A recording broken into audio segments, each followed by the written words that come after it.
So let's start. I guess some people are still tripping into the room, but that's fine. We'll do a slow start with a background about me, not too important, I guess. So today, yes, so I'm going to be talking about Postgres databases, mostly in the context of cloud and DevOps, but it's a pretty generic overview in then. So a few words about me. So I've been dealing with databases quite a lot already, like 15 years in total, I think, with Oracle and now recently with Postgres. So and hands-on experience. I mean, like really working in the trenches. And I was like a consultant before joining this startup, Cognite. So I was like a consultant for 5 years, traveling around Europe and seen a lot of weird stuff, you believe me. So usually they call consultants when things are bad, yeah. And thus I have a pretty good understanding of the general landscape and, you know, the tooling and the concepts and what people do and do not and what they shouldn't do, most importantly.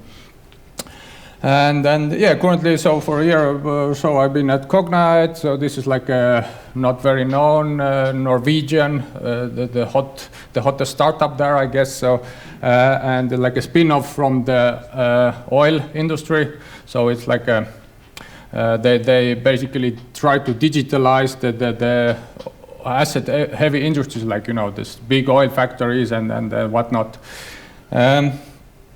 And yeah, we've got quite some Postgres going on there also. The databases, I mean, in general, also a lot of databases. So because actually most of the data that comes in, you know, this IoT metrics or sensor data from the devices, and you know, it's too much to handle for like a one single node database. So most of it goes to Foundation DB. Like we have a cluster of like 300-400 servers, maybe, like, and others.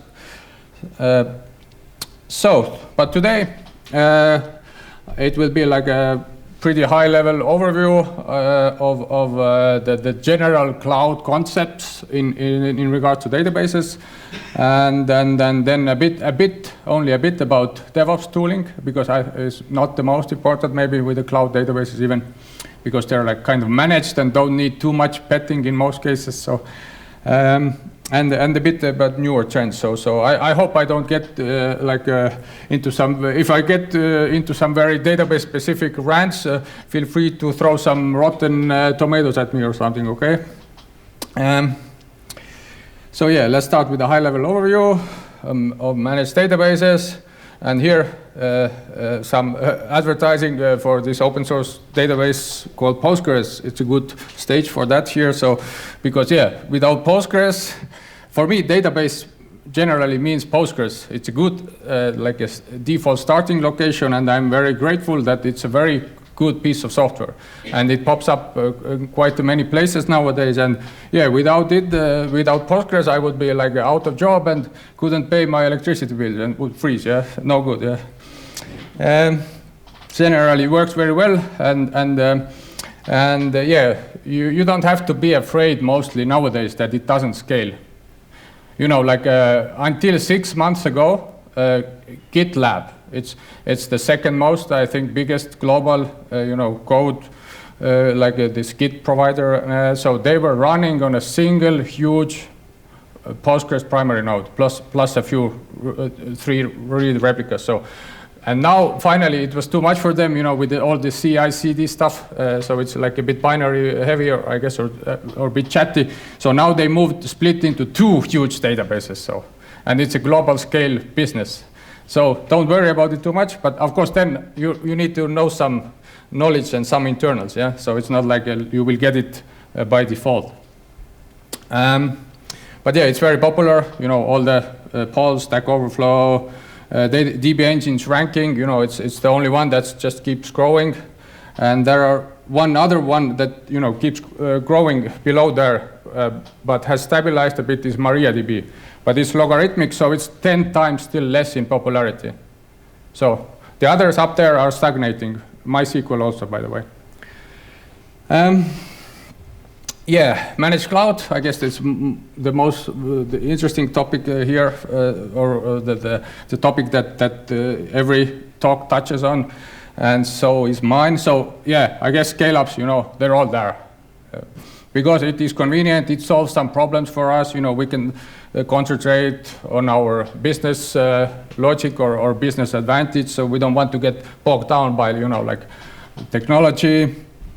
And the second thing, of course, not everybody can hire those type of smart database engineers, who run GitLab on one node. So it's very hard. This is our job board.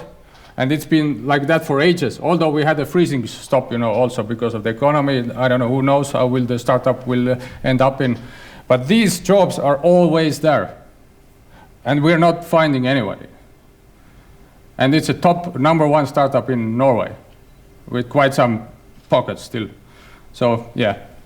So a lot of people a lot of managers say, no, we don't want to deal with this stuff, we go to the cloud. And probably they're doing the correct thing.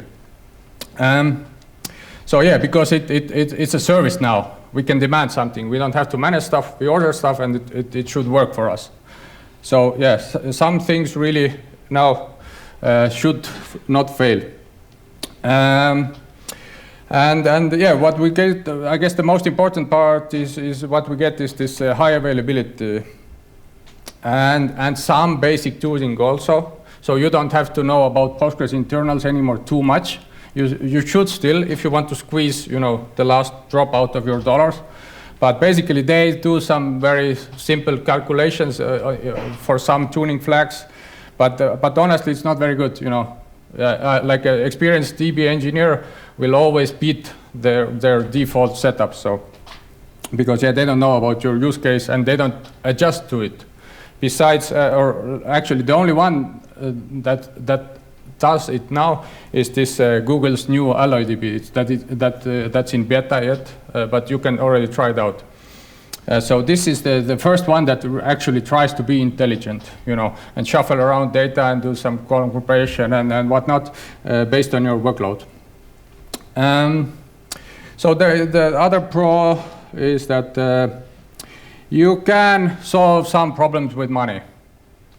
And there are alternatives. Even if you reach the limit of this 100 CPU machines, or actually on Amazon now, I think you can get like 120 or something. I think is the biggest instance. But this will set you back like 15 or 20 grand also. So yeah. But if you see that you're going internet scale, so nowadays you have other alternatives. There are some derivatives of Postgres that have built-in sharding actually already. So at some point, I guess you need sharding. And there are products for that.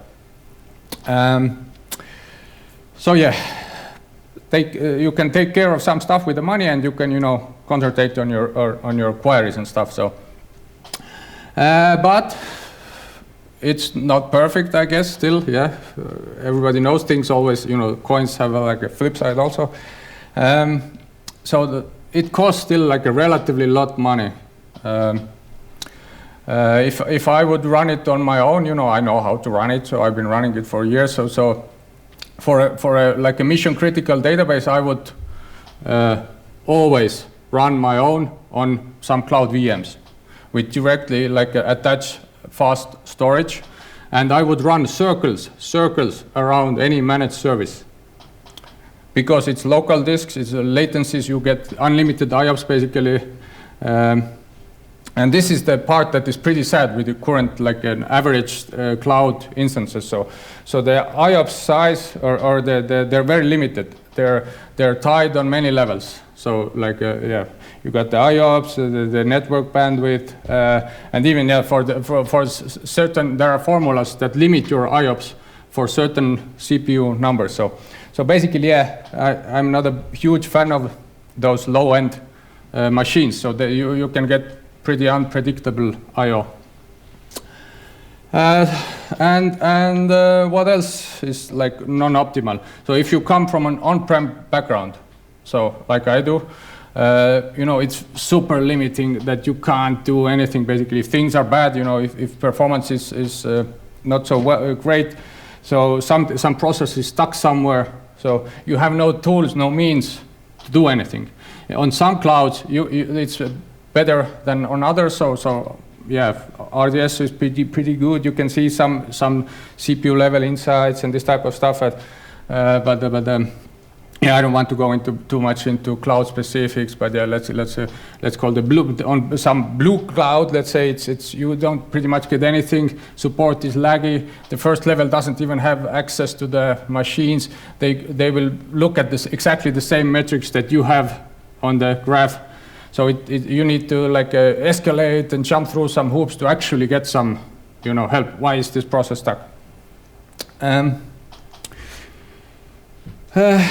Yeah, so now from a more like a bit higher level side, not from infrastructure side directly. So again, some well-solved teams. Yeah, having it up there and running, and usually if you click some or if you check some checkbox, you will get also like a small point in time recovery window, so you can scroll back the time a bit. It's all taken care of. You get a nice GUI, you click it. But of course it could be better also, so that usually if you haven't put thought into it, this type of like disaster recovery also requires you to redeploy or change your applications, because you actually get a new instance with a new connect string, or if you don't run your own DNS or some proxy or connection pooler. But yeah, what else is good? This single sign-on stuff, basically you can make it work also for databases and access, who has access. So this is all taken care of. For databases, you get some version updates, just a restart on some Sunday night, so they see what's the low traffic time, and they do it for you. And then you can integrate with their alerting systems, because you possibly have it already for other stuff. Some good things going on here. Auditing, like logs archival, although this usually means a lot of work for you also still. They don't really make it easy for you to search your logs, for example, or it's just like, and it's not configured even by default and so on. But yeah, okay, a lot of very crowded slides here, but just try to ignore it maybe a bit. So I hope that I have a pointer, but it's not really working.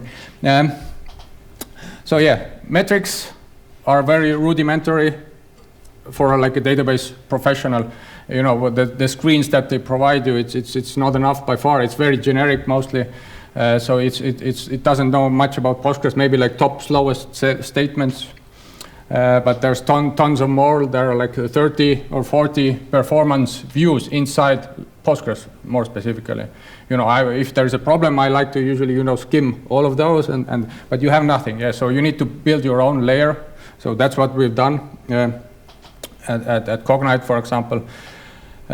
Still, you don't get any help with the application writing good queries, or really say you don't get a GUI saying, okay, this query, this application is your main problem. So you still need some knowledge. Tuning, as I mentioned, from their side is pretty basic, and some settings actually they limit also. So for no good reason I've written there, but actually I know that there is a reason, because some settings are dangerous, like double-edged sword, So you can use it to squeeze out some extra performance, but if you choose a bad value, you will decrease your performance a lot, and then the people start writing the help desks, or your cloud provider is like very, very bad, it's crappy product. So they limit those dangerous parameters, basically. What else do you need to do? So yeah, they don't really automate major version upgrades that are coming every year with Postgres, for example. Well, you don't need to technically upgrade every year, but would be nice, I guess, to get some free lunches and performance. But they usually provide some kind of APIs. Not all products do. But yeah, you will still get like a downtime of 10-15 minutes, which is way bigger than you would have on-prem, where it's usually less than 1 minute. Plus, maybe degraded like a performance for some more minutes until you analyze the stats, and so yeah, they're not perfect. Yeah, access security also not perfect. Some clouds most of two out of the 3 top clouds they by default allow brute force attacking. So everybody knows that you have a Postgres user, mostly you have. And if somebody gets into the network or can hit your database endpoint, they can do brute force. Of course, it will be error logged and so wrong, but nobody usually is looking at the logs. Huge topic, actually. So what else? Yeah, operator configurator. So this is the DevOps guys. You know, they can still screw up, set some bad attributes. Then the extension. So those who have worked with Postgres probably have used some kind of extensions. This is the one key feature or like a key aspect of why people love Postgres, because you can extend the core. There are some very nice extensions out there. PostGIS is the most famous one for geospatial, you know, mappings like and routing and then this type of stuff. Very popular. So yeah, only a few most popular ones available. Then then they hide some stuff from you. You know, what happened to my instance? Why did it restart? So developers come asking, who did the restart? You know, nothing in the logs. So the cloud providers, mostly, if they need to fail over for some maintenance reasons, they don't even mention it in the instance logs. I don't know why. I guess they want to leave a better impression. Yeah, and obviously the clouds are not being built by aliens. You know, they didn't build like a perfect structure. You know, like those aliens in Egypt, the perfect Giza pyramid. Yeah. So these are the list of problems that I've had to deal with, during the last 1.5 years, maybe, with top tier cloud providers. So where they're really screwed up, you know. Yeah, I don't want to name them, but some weird things, you know, like this one cloud provider, you cannot even increase the API. There is some fixed limit that how often you can ping their API, and then you can, even if you pay money, you can't increase the limit, for example. And if you have got a lot of tooling, a lot of DevOps tooling in your organization, it's a huge limitation.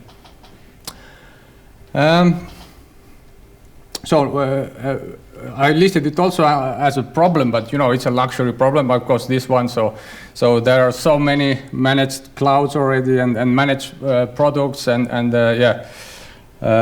which one to choose. And for Postgres specifically recently, because it's always gaining in popularity, there are so many derivative products, so that where you really need to think. Okay, for initially when you have no performance requirements, you can pick any.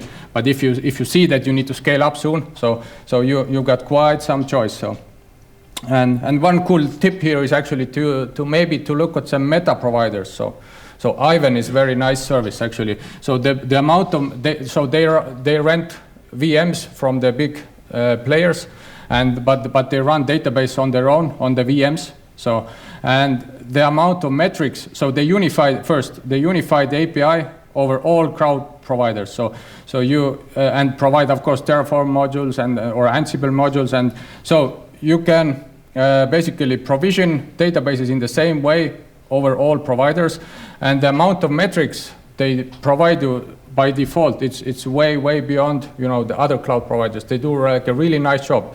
They got like 100 million recently, to scale up their business. So from Helsinki guys, and serverless, of course, and there's lots of stuff going on.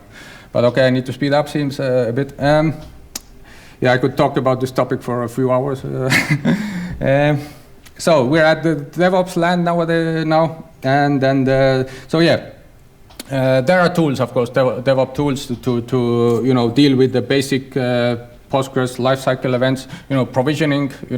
Starting a database is one of the biggest ones, I guess.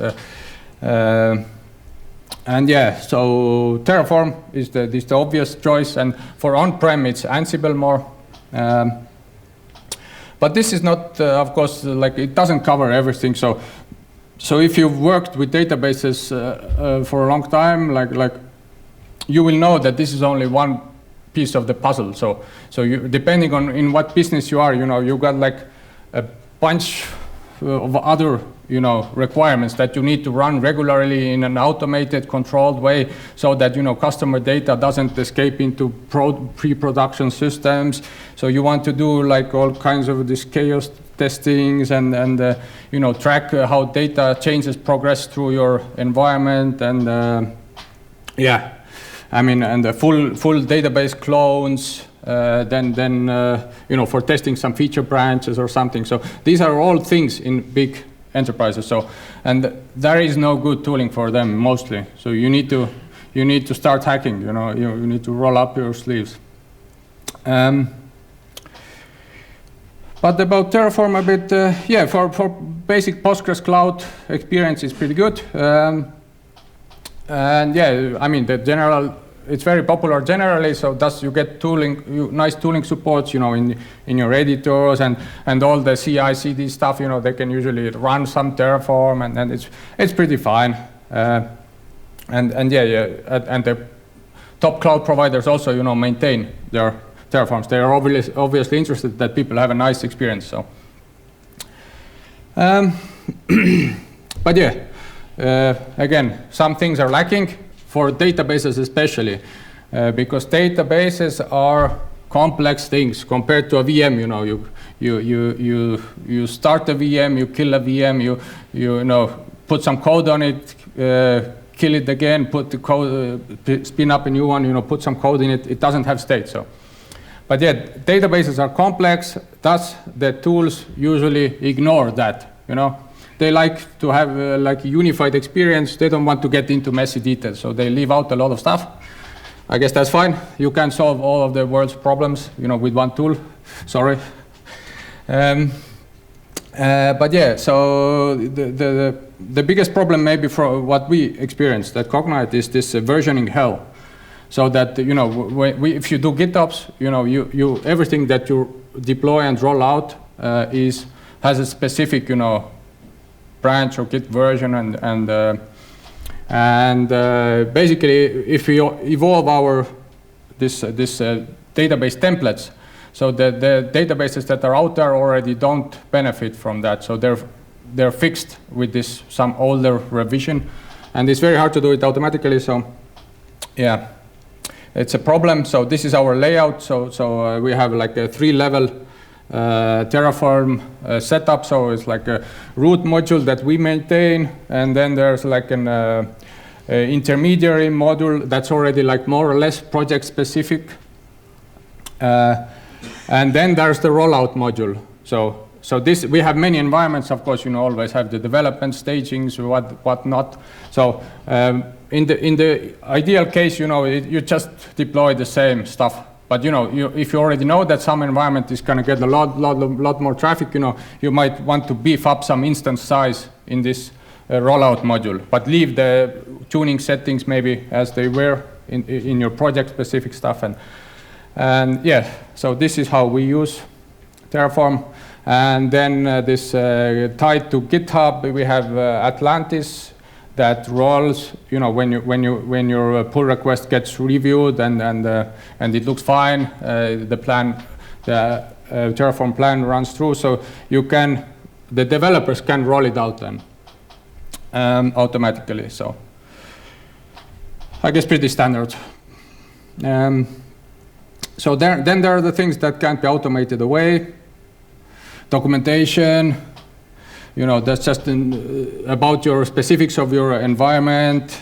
There's a knowledge sharing part. You really no tool will take care of that. So you still need to educate your developers a bit, not to end up with a huge mess that's slow and where there are no best practices and like previously mentioned here also.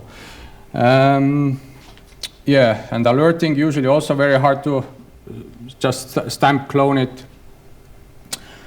Okay, so we saw that there are quite a few problems. So it's not like all. If you get into this stuff deeply, if you run hundreds of, so we run like in total around 600, I think, data relational Postgres. So you will see stuff. So you maybe want something more, something better. So what would be the next level? Has anybody got an idea? what would be the next level of DevOps with databases in mind also? Yes, yes, Kubernetes. So, so you want to abstract away the creation of it, even the Terraform stuff. I mean, who cares about Terraform? I don't like Terraform. Yeah, I'm kind of forced to use it, I guess. But yeah, what you want is like nowadays, I guess, like a fully declarative, platform agnostic way. So at least for the developers, somebody needs to maintain and automate this tooling still. But let's say developers should have a happy life because there are more of them. We have like 2 database engineers currently, 1 left side, so we're only 2 left. We have 600 databases.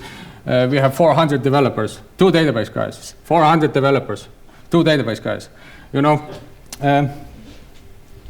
Doesn't scale. I want a vacation also sometimes. So yeah, to really make use of Kubernetes, so you need to do something with databases. So you need to decide. So do you want to run it inside of Kubernetes in a semi-managed way, meaning like you use an operator, it takes care of the most stuff, or you want to still use cloud-based databases and just something to provision them. So here are the Kubernetes operators. So, but yeah, here's a big warning for you. So when you go down that road, you need to know something about Postgres.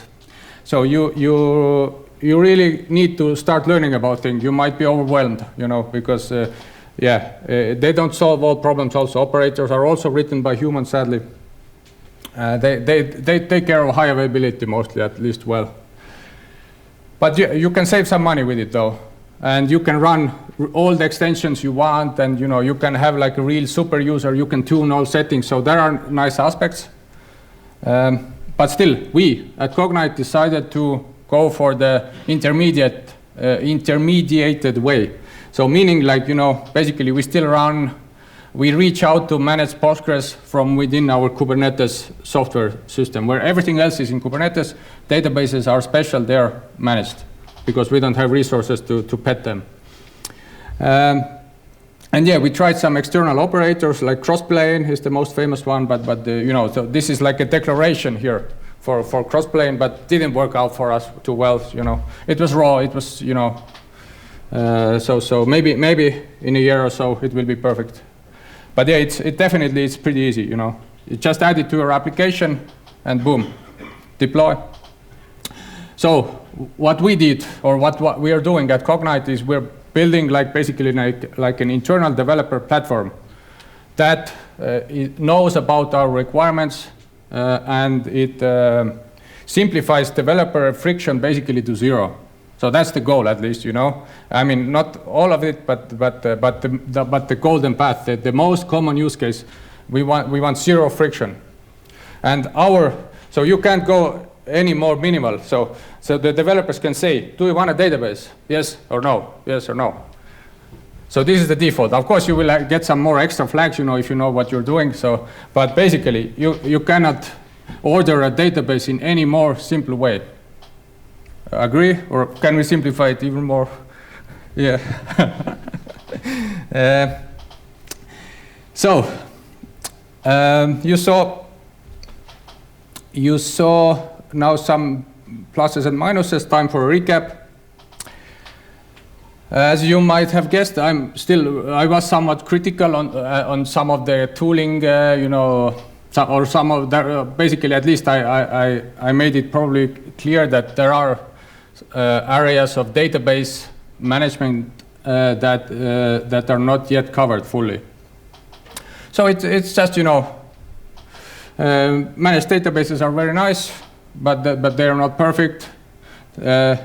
Tooling is also not perfect. Okay, first the performance part also, actually the limitations. So yeah, you should really test your managed databases also before you really implement some critical project on them. So we've had quite some problems. And now it's pretty good. So most I think all top tier cloud providers, at least, they've opened up logical replication, for example. So you can migrate away to some other project with near zero downtime, but it wasn't the case before. So yeah.